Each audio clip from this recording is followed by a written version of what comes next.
Assalamualaikum warahmatullahi wabarakatuh. Nama saya Aimin Natasha binti Barirus dan dua orang lagi rakan ahli kumpulan saya iaitu Nur Batrisha Afza binti Junaidi dan Nur Rasika Abidah binti Mio Salihuddin. Assalamualaikum, nama saya Nur Rasika Abidah binti Mio Salihuddin. Kad matrik saya 10 DDT 18F1017.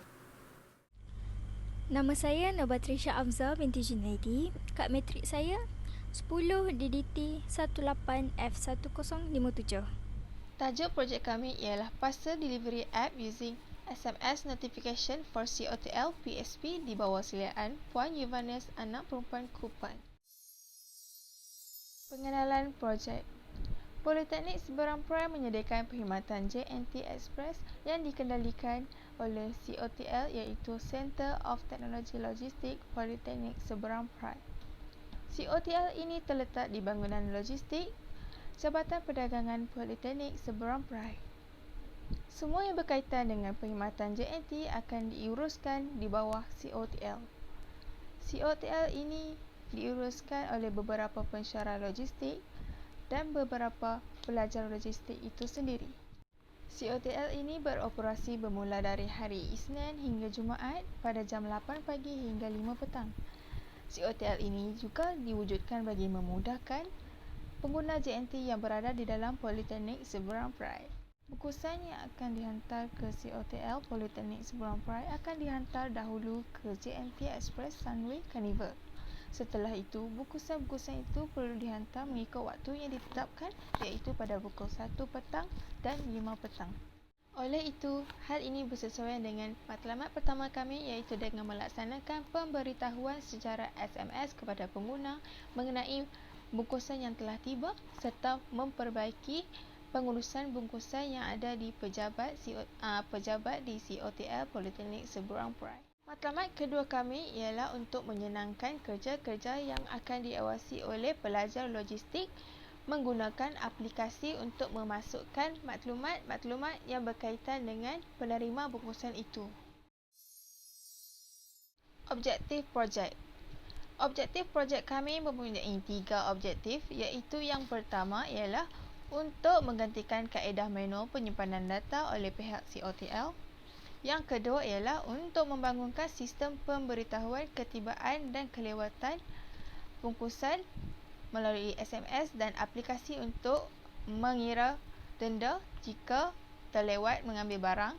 Yang ketiga ialah untuk mencipta laporan penghantaran dan penerimaan bungkusan tersebut.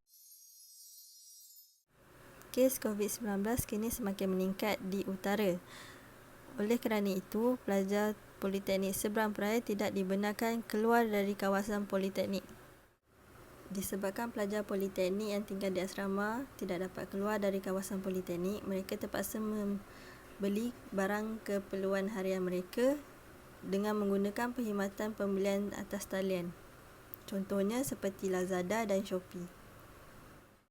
Masalah yang dihadapi oleh pihak COT Kabin Politeknik Seberang Perai ialah lambakan barangan yang tiba kerana pengguna tidak tahu bahawa barangan mereka sudah tiba di COT kabin atau belum. Mereka perlu pergi ke kabin untuk melihat sendiri bungkusan mereka sudah tiba atau belum. Jika bungkusan mereka belum tiba, mereka perlu hadir ke kabin pada hari yang lain. Jika mereka lewat mengambil barangan atau bungkusan mereka di kabin, mereka akan dikenakan denda RM RM1 mengikut hari. Jika mereka lewat selama 3 hari, mereka akan dikenakan RM RM3. Jarak kamsis dengan kabin agak jauh. Jika mereka pergi ke kabin dan barang atau bungkusan mereka belum tiba, mereka telah membazir masa mereka kerana mereka perlu hadir lagi pada hari yang lain. Masalah seterusnya yang dihadapi oleh COT kabin ialah para pekerja COT kabin memasukkan data secara manual dengan menggunakan buku log. Mereka perlu mengisi maklumat bungkusan di dalam buku log. Jika buku log mereka telah penuh atau sudah tidak ada ruang untuk menulis, mereka perlu membeli buku log yang lain. Penerima bungkusan perlu menyemak sendiri nama mereka dalam buku log tersebut untuk melihat bahawa barangan atau bungkusan mereka telah tiba di COT Cabin atau belum. Pensyarah, staf dan pekerja yang berada di Politeknik Seberang Perai akan mendapat email dari pihak COT Cabin jika barang mereka tiba di COT Cabin. Tetapi, para pelajar yang mana menggunakan perkhidmatan COT Cabin tidak akan tahu barang mereka telah tiba atau belum. Oleh itu, mereka perlu pergi sendiri ke COT Cabin untuk melihat barang mereka telah tiba atau belum. Skop projek kami ialah Android Studio dan Firebase.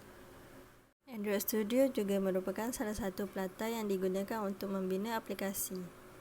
Kami menggunakan Android Studio untuk mencipta aplikasi khas untuk COTL. Firebase adalah platform yang dikembangkan oleh Google untuk membuat aplikasi mudah alih dan laman web. Kami menggunakan Firebase untuk menyimpan data-data yang berada di dalam aplikasi yang kami cipta. Contohnya, data-data yang ada dalam aplikasi seperti nombor tracking, nombor telefon, nama penerima bungkusan